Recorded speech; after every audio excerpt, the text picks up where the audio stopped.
Everyone. Today is July the 9th. It is a Thursday, and this is the morning report. I want to take a look at something and show you a few things. Notice we began yesterday almost exactly the same way we're beginning today. You'll notice I wrote on the blog that today looks a little stronger. Here's the weird thing. The picture looks stronger, but momentum still looks quite weak, particularly on the 4-hour. Now, if we shift to the 1-hour, we're going to see a little bit of a change. Slow SMI, still fairly negative. Fast SMI, very sharp and upward posting. So here, every morning that we do this report, I try to focus on a few things that I believe are essentially critical to a student's move towards consistency. And so you might say to yourself, well, yesterday I saw this coming into this area. I'm sitting under the 50. And so as I come to under the 50 and I'm sitting at a major resistance line, I anticipate the downward motion is very likely because I have both downward momentum indicators coming in to this particular time frame, right? The overall slope of the lines are down. Both of those lines are down. The 10 is down to flat. We're sitting on top of it, which makes for a retest. Remember, when a chart rotates and it comes into a formation that is changing direction, it will more likely than not come in, breach the level, and retest it. Now, sometimes it does it in one or two candlesticks, like here on the 1-hour at the 10. Sometimes it takes several candlesticks, and then sometimes it takes even more candlesticks because really it's not changing direction at all. So right now we are sitting at a breakout formation. Although momentum looks strong on the fast SMI, the fast SMI is sitting in a region that has a tendency to have pullbacks show up when the level is that high. Doesn't always mean that. Doesn't always mean that, but certainly that does occur sometimes. What's the bottom line here? 2062, still a very, very important trading level for us to consider. It is likely to be a breakout area. We're sitting above all of the moving averages, so pullbacks should be bought. But the big picture tells us a different story. The big picture says, yeah, sure, I could break out a bit, but this does not give us a continuation formation because these moving averages are down. Yesterday, I got a note from a student that said, hey, I got stopped out of this trade and I'm trying to figure out what went wrong. I can see clearly, this person gives their own answer to the question, very interestingly enough. They said, I see clearly that my longer time frames are pointing in another direction, but the 5-minute was certainly taking the lead, and so I stepped on board there. That is the complete opposite way to set up a trade. You set up a trade on a long time frame relative to the long time frame. If the long time frame has got a very big passage on it, listen, what's the long time frame here tell us? What does this say to do? If I have a downward sloping 50 and a downward sloping 10, and I have my SMIs below zero in general, My fast SMI is turning up here. But what does this tell me? This tells me that if I pop, I'm likely to be sold off. So we have to look at these regions up here. Let me change this to 2067. We have to look at these regions as areas of collapse. And we can see several of them moving into this space. Let's do this one at 2069. Okay, so this is what we're looking at, and I am going to remove that drawing and leave that right there. So that's what we're looking at. Bigger picture tells us this is not going to be a slam dunk reversal. Just doesn't work like that. It doesn't. If it is going to hold, it will pull back after it pops so that it can verify the movement forward. Right? So from the 4-hour picture, the 4-hour picture says, listen, 2062 is an important level. It got sold off the last time it was at this level, and now my 50 on the 4-hour is also there. And although my fast SMI is moving up, if I measure peak to peak, I'm going to see that this momentum here is negative because the price point here, let me show you what I mean. The price point here to the test of the same price point here on both SMIs are showing lower levels. Okay? So if you go, hey, listen, I'm buying the breakout, realize you're moving against the bigger trend. And when you step in to set up the trade, which is completely valid, trading the breakout is perfectly valid. You want to make sure it comes in to test the breakout level because you've got upside momentum sitting on this smaller time frame, right? Your big picture says, you know what? I better watch out right about here. I better be careful. But I can do this. Significantly, if you say, hey, listen, the best place to take a trade is at the bounce off support, that's going to be 259.50. 59.50, excuse me. If it collapses at 2062, well, there you have it, right? If the 4-hour chart takes over and it ends up doing exactly the same thing this does, it should pull back into a higher low. 2052 to 2062 is going to give us that range.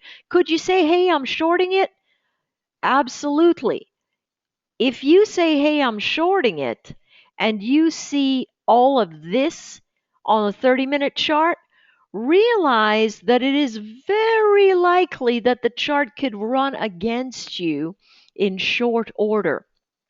But it's the reason that we do time frame analysis. The big picture tells us what ought to happen. Yesterday, easy, ought to happen, did happen. Today, not quite as simple because the formation for the 4-hour chart and the 30-minute chart do not coincide anymore.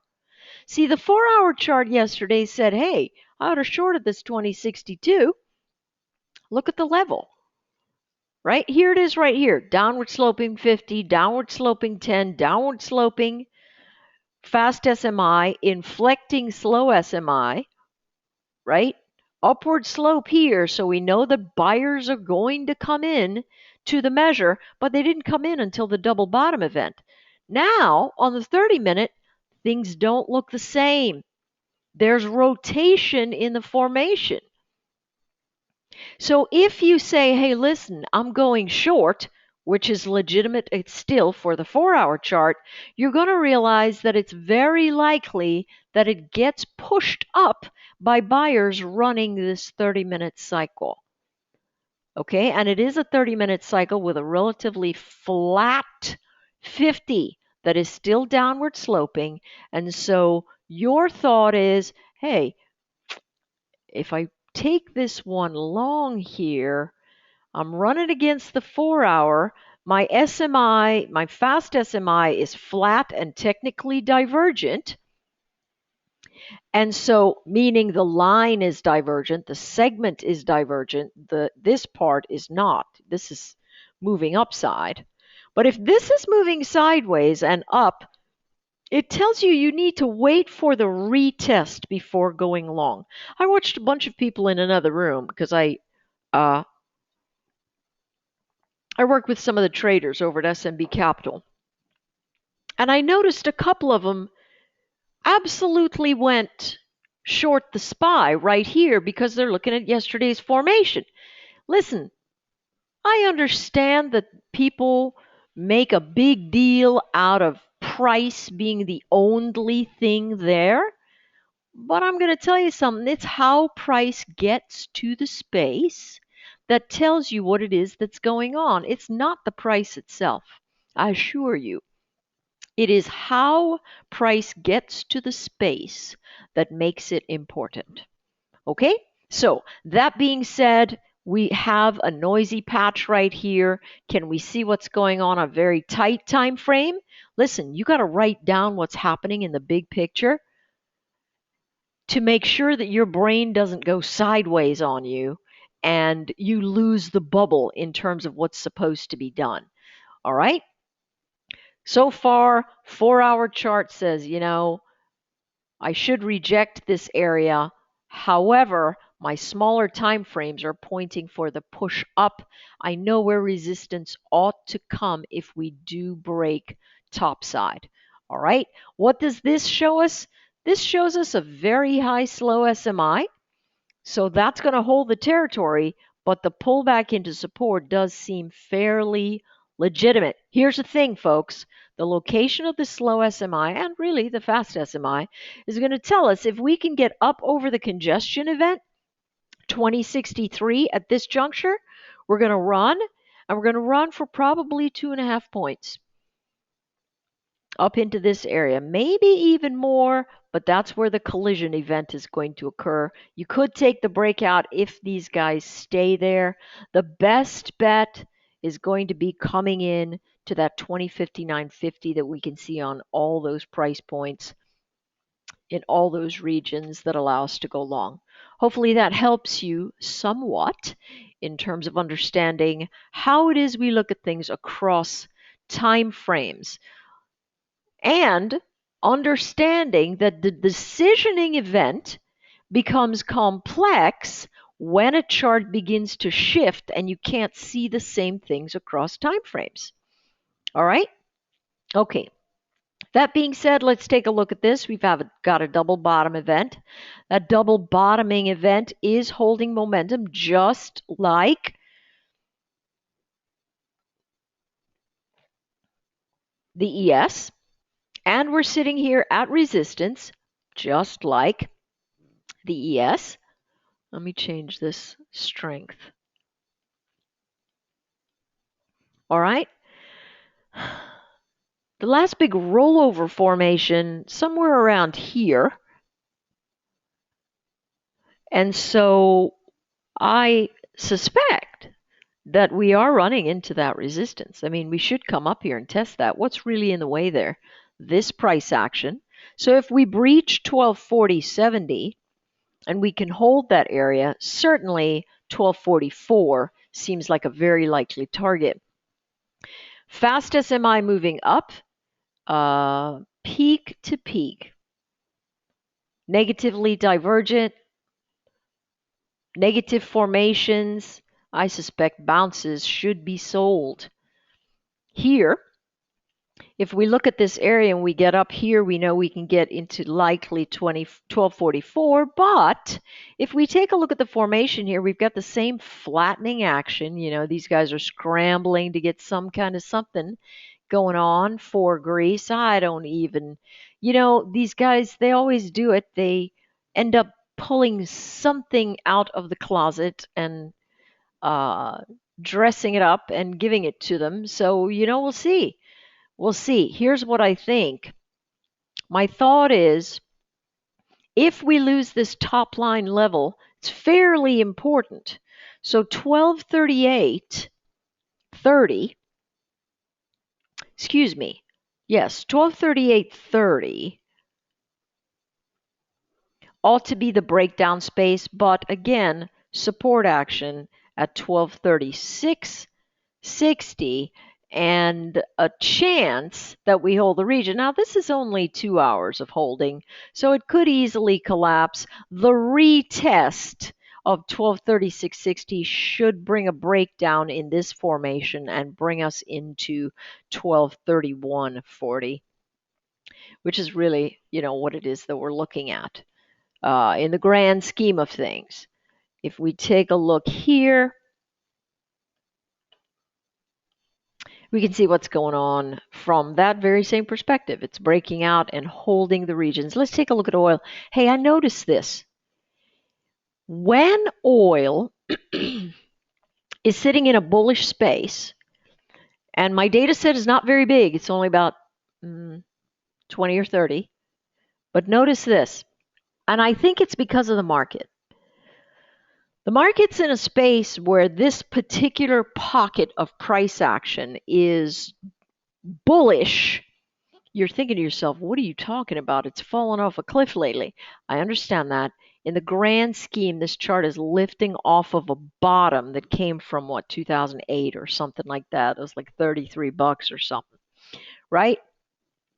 So we're looking at a grand scale formation that's got upside mobility attached to it. Here's what I notice.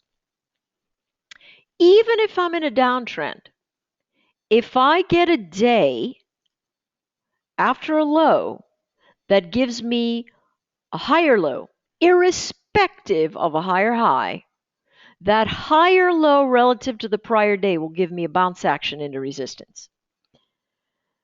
And there are only about 3 exceptions to that I saw.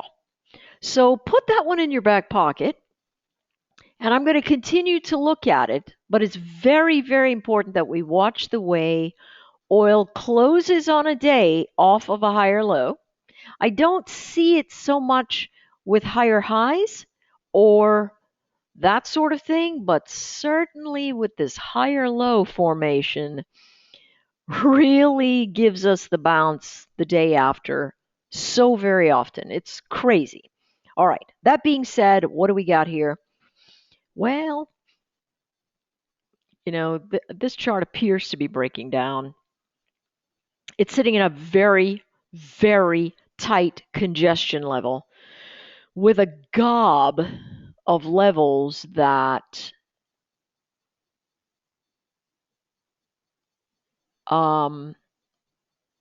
appear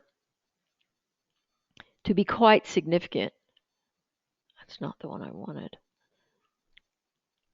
Remove.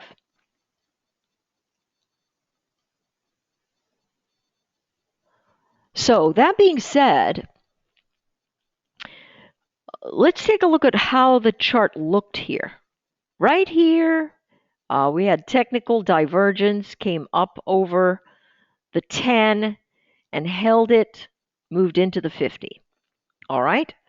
Over here, we just come off of this lower low area with a very steep but technically divergent fast SMI. Slow SMI already well above it. And so as we came into this region, we did the same thing, retested that 10, and then held the 50 and moved up. Now, notice how different this formation is.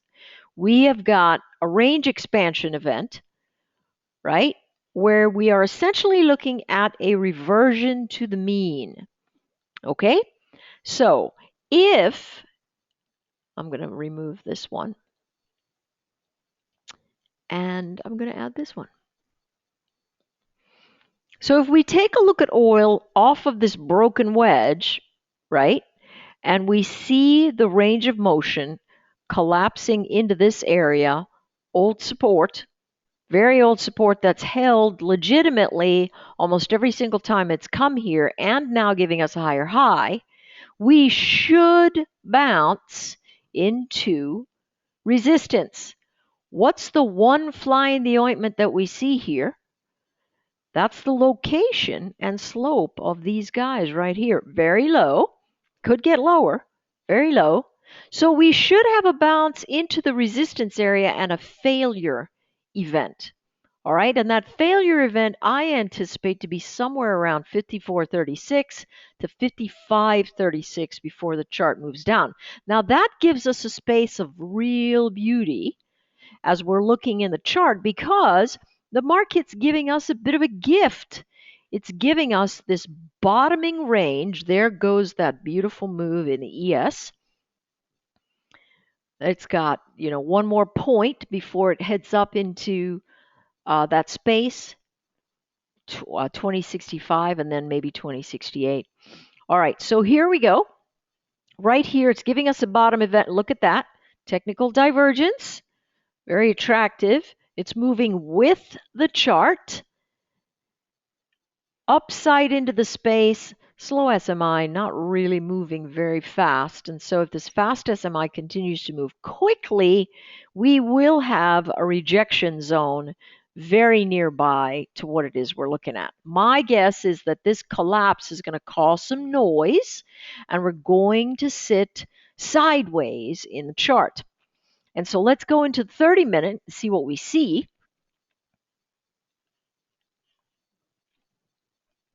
We see above the 10, above the 50, we're holding, making higher lows and higher highs. We've got slope. Here's a little technical divergence. Here's what I want you to remember, folks. Yes, our momentum indicators do give us direction. Unless price confirms the direction, the momentum indicators need to be essentially discarded as a trigger to make a trade. You make a trade based on the broken price level and the retest or failed retest of that price level. That's the only thing that should make you get into a trade. Do not allow technical indicators to put a yoke about your neck and carry you along into a trade. That's bad practice. Ultimately, price is going to be the only thing that helps you through getting a bigger account. Buying low, selling high to open, buying low to close. That's the only way that you're going to make money going straight out in these formations. So pay attention to price first, not momentum indicators. Unless the price confirms what the momentum indicators are saying, do not advance into the trade unless you are extremely skilled and you understand what's going on. There are exceptions to that rule. There are only a few people that can trade like that. And if you are not whiz-bang awesome, that's going to give you trouble. Okay? So it's okay to always be in the road towards that mark of excellence. Just don't step in front of trades based on what you see momentum doing, okay? It's what price is doing, and you pay attention to the form. So, that being said, what's price doing here? Well, we have essentially opposing tails. So we are at a point of indecision. What's the big number here? In my mind, it's about 53.23 on a small time frame right here. There are some sellers sitting here at this zone. Okay, on the 30-minute chart, everything's telling us that pullbacks ought to be bought. And so the pullbacks ought to be the 10 simple moving average or a pivot of some kind or the prior day's high. Remember, buyers coming into a prior day's high should anticipate sellers. Notice sellers were overcome by buyers here, but not for long. Okay? The bigger picture showing the likelihood of downside pressure forcing its way into this chart. All right. That being said, what do we have? Listen, you don't really want to take a short unless it's lost the 10 and retested the region. Now, sometimes it's just going to run like you know what, but most of the time you're going to have this cycle back into support, and that support level is going to hold as we move up into these higher spaces. All right, so that being said, let's take a look at a tighter time frame and see what we've got. We've got this upward sloping 50. We've got this downward sloping 10. Both of my SMIs are downward, but my fast and slow SMI are very far apart from each other, so this does not make an ideal setup. See, when they're close to each other, that makes a great setup. That makes a great setup. And if it loses a level, loses the 10 and retests the 10, doesn't matter if it's on a 5-minute chart, you're trading a 5-minute cycle here. You're going to lose the 10, retest the 10, that's where the short is. It comes down into frontline support and then begins to bounce. Okay, here we're looking at a relative continuation. Don't really like it that this is that far away, so it should be very choppy. And your 30-minute chart is not saying anything that your 5-minute chart is saying. And so that dissonance is going to make for a difficult trade. All right, here in the ES, why did I say, hey, listen, it's legitimate to take the break out above 2063 or whatever it was that I said, 2062.75 or whatever? Why is that legitimate? There's no dissonance. Moving averages, fast moving averages, upside. Both of them telling the same story. 50 moving upside, that's a little less relative from the space, but we've got upside location and momentum. So there is going to be an attempt for the press short term up there. You just got to realize that sellers are waiting around there on longer time frames, right? This again, also a space of them telling the same story as opposed to the dissonance here, where this is upward and that is downward, and we have negative divergence here showing up on both of these things. So it makes it very, very difficult to tell which way this chart's going to go. What's my thought? It's not going to do anything there but chop around, and there is our first target. Folks, I know you think that it doesn't happen, but it happens all the time. You just have to get patient enough to wait for it. Wait for them to tell you the same story if you have difficulty interpreting trading level to level. Wait for them to tell you the same story and then move. Does that take patience? Yes, but you're going to win much more than you will lose if you do that. You just have to spend time paying attention and waiting for it. If you can't do analysis through the noise, wait for it not to have any noise so you can take the trade. Right? Listen, like anything, there are levels of skill for spaces. Am I going to strap on a helmet and put on a BMX bike, get on a BMX bike and go motocross racing? Not unless I want to die that day. But I can ride a bicycle and I can drive a motorcycle.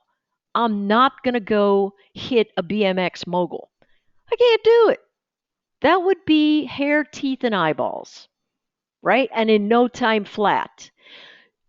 Trading's the same space. There are places that you go swimming. If you are a terrible sailor, you're not going to be able to manage a boat in high seas. You're going to flip out. It's just a fact. This is a very complex environment. There are people that spend tens of millions of dollars and hundreds of millions of dollars on machinery to help them navigate the space. They will pay for people graduating from Caltech, from MIT, from the biggest and best universities in the world to help them navigate these seas. Because it's difficult navigation. So you've got to go where the getting's good and stay out when the getting's not. And where the getting's good is really pretty straightforward. Hey, look for these pictures to be doing the same thing. You want those fast moving averages to be pointing straight up. You want it to have retested your level, that is important, and you want to make sure that all your momentum indicators are in the location/direction of the trade in which you choose to take. And that's all there is to it. Okay? All right. Took a long time there. It was very, very important. And I really want to do that for the student that said, hey, where did I go wrong from this formation? And, the problem is you got to wait for it. And a lot of us really don't want to wait for it. I mean, we really don't. All right, let's take a look at the NQ. Go through the others very quickly. 4-hour chart, a little bit better than yesterday's, but this again is a resistance zone. SMI's below zero, slow SMI flat, fast SMI sloping upward. There's nothing here that says anything's beautiful. But we are breaching a few important levels. So what's the chart essentially say? Fast SMI says I've got pressure upward.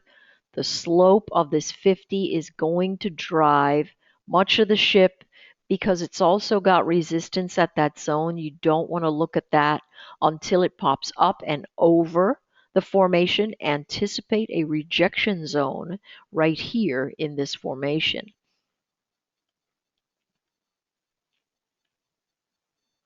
Coming into the 30-minute chart,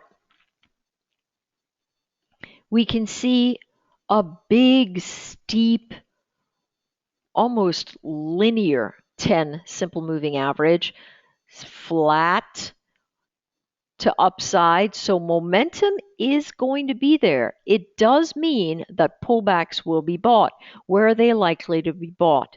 Important levels of support and or the 10 SMA that collides with important levels of support. Here, looking a little bit frothy. And we open the day close to the Globex high. Please be aware of that. The chart does have a tendency to accelerate past that in one direction or another. All right, so there's going to be some kind of movement. Look at that. It went into our next target. Very pretty. Very, very pretty. And then, of course, we know the 4-hour levels up here at 2069, giving us a little bit of trouble. Okay, same sort of thing in the NQ. 4409 could be the breach. We are seeing technical divergence here. Tight squeeze action, a breakout, and a retest. Very interesting. Retest of the formation, of course, giving us the opportunity there. But in the end, You'd have to be really ready for that for you to catch it. All right.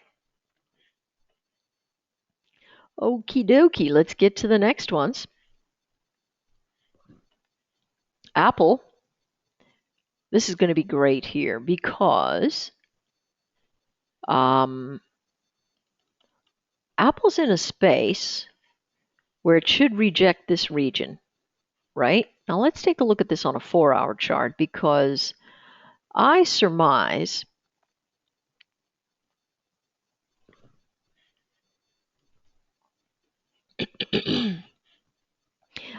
this chart's breaking down. So what have we got? Positive divergence, right? We've got these lower levels. All right, Tesoro. Got to look at that one here. That's pretty important. We've got a positive divergence. So here's what I'd like to see. Here is the 10. It's testing and rejecting. Of course, if it loses the pre-market low, we're done for in terms of taking a long. This is not a pretty space for you to take a long if we lose this area.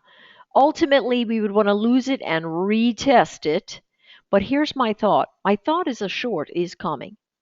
And the short is coming at the retest of either 124.90, 125.30, or 125.90. I really doubt that one. I think it's probably going to be more around here. So I'm going to watch for that.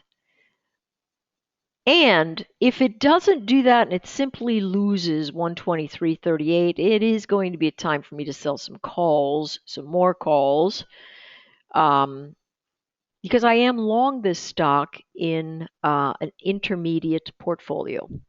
All right, so that being said, that's what we're looking at right here, liking it underneath this area, losing the pre-market low. It means that the buyers could not hang on and they are moving downward. Now, I believe that the 4-hour chart in the broad market is going to take over. And so that should give us some downside pressure later in the day. And so watch that one right there. That one's setting up to be a short on the swing in my mind. Certainly is not looking good. It really is not. It's not. Okay, range bound behavior here in Netflix. What's the story? Well, if I take a look here, I can see that I've got positive divergence on the fast SMI, negative divergence on the slow SMI, a drift downward. I suspect this chart rejects the region. Here's the thing. If it rejects and it cannot lose the pre-market low, that's 659, this chart is not a short. It's only going to be a short if it dips down and gives us a new form, because right now the form is a low, high, higher low, higher high, higher low, higher high, and probably higher low, right? So this form here is telling me that there is updraft from a form perspective. Momentum is very mixed, telling me that that answer. So above 665, yes. Below 659, yes. In between, you better watch out. Got to be careful. Tesla. Tesla was in a beautiful breakout pattern and then collapsed. A little bit of a rendition of an abandoned baby. There's actually a special name for this formation with the two candlesticks like that. It's extremely rare and I cannot remember it. But I never learned those names anyway because I never learned candlesticks from anything specific. So other than looking at them and going, oh, when that does that, I get to see this. All right, that being said, what do we have here? We've got an area of low market auctioning. Right in this space, we should see pops into resistance 262, 264, 265, at which point we should reject because indeed we are sitting in between a bunch of moving averages. On the 4-hour chart, we see negative momentum. We see a shift in momentum. And again, here's the daily, here's the 4-hour, here's the 10. We're just caught. Now, look at what we're doing. We're breaching that 10.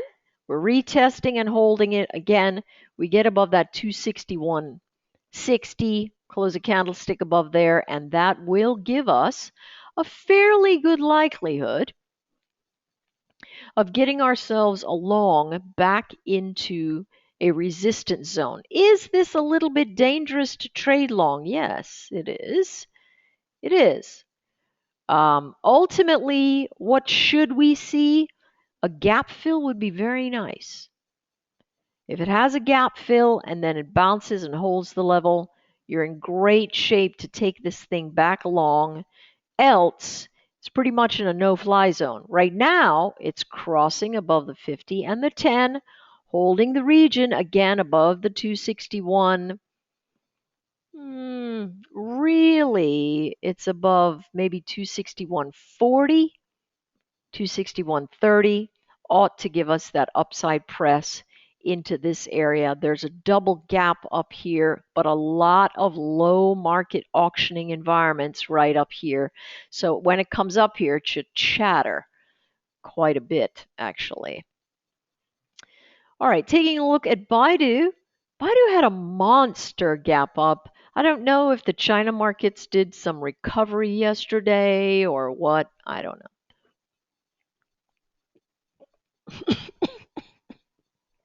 Sorry. It was me inhaling my coffee. So, what we are looking at here is this big gap up and then the fade. So, where ideally are we looking? This is a good fade. Look at the location. You might go, but the slope is up. Yes, but the location is a really big deal, particularly if all the moving averages have negative slope. This one's just got a little kink in it because of the gap up. That's negative sloping action. So the location is going to be amplified by the form of these moving averages. If this chart comes in to 187 or the prior day's high at 187.45, something like that, and holds the region and begins to stabilize, is going to be a pretty bounce point in my mind. Could very well deliver something exceptional there. All right.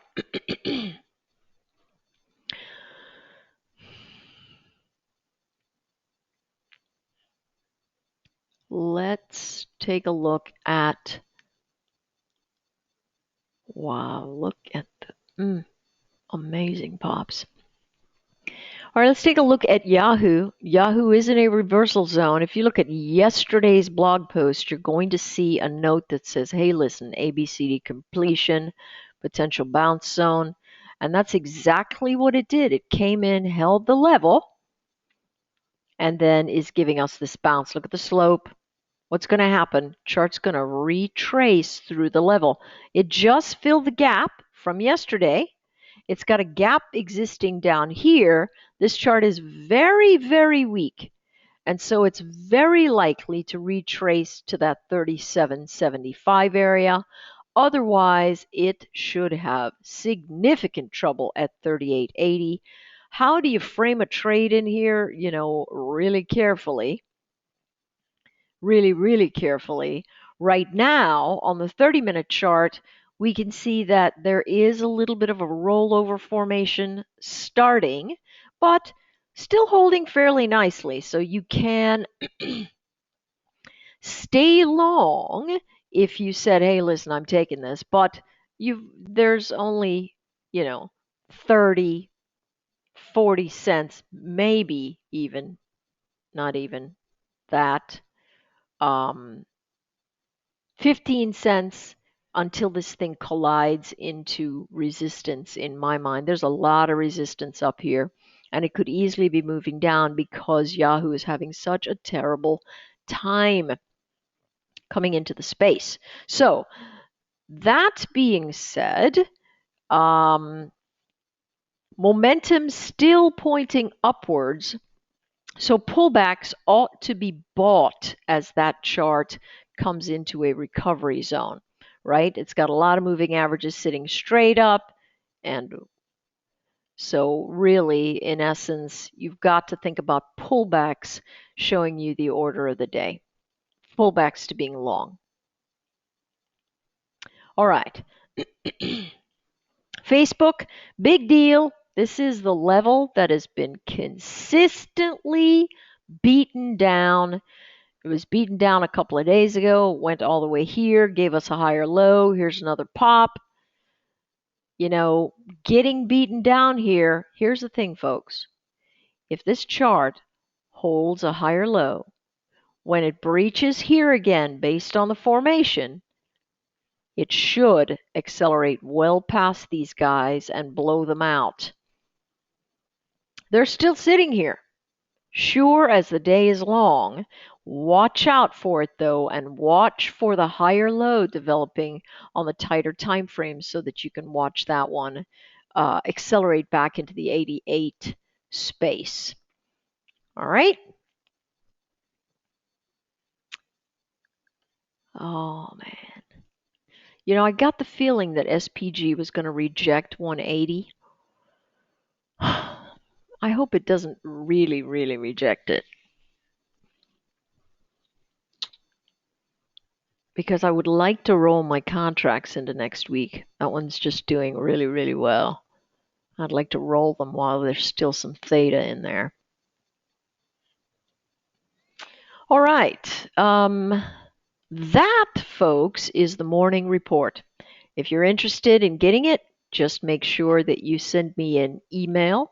Oh, you're most welcome, sir. It is my pleasure.